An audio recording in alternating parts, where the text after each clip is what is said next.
मग राष्ट्रवादीच्या पदाधिकाऱ्यांच्या यादीतून प्रफुल्ल पटेल यांचं नाव गायब आहे, काय सांगता?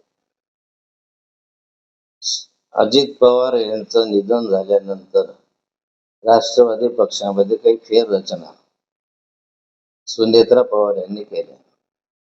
पूर्वी या ठिकाणी सुनील तटकरे हे अध्यक्ष होते, प्रफुल्ल पटेल हे कार्यकारी अध्यक्ष होते.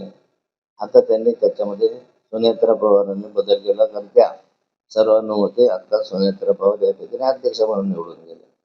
मागच्या अनेक वर्ष प्रफुल्ल पटेल यांनी हा कारभार सांभाळला आणि आता अचानक या ठिकाणी काढलं.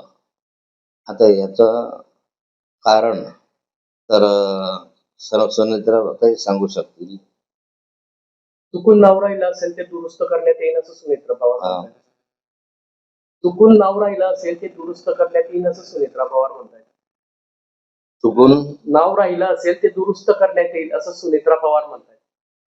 असे चुकून नावं राहत नाही काही कदाचित. ते जाणीवपूर्वकच नावं हटवल्या जातात, जाणीवपूर्वक नावं घेतले जातात. पक्ष आहे, पक्षामध्ये असा प्रकार नाही आहे. पण सुनेत्रा पवार काहीसा प्रफुल्ल पटेलांना सावरण्याचा प्रयत्न करतायत.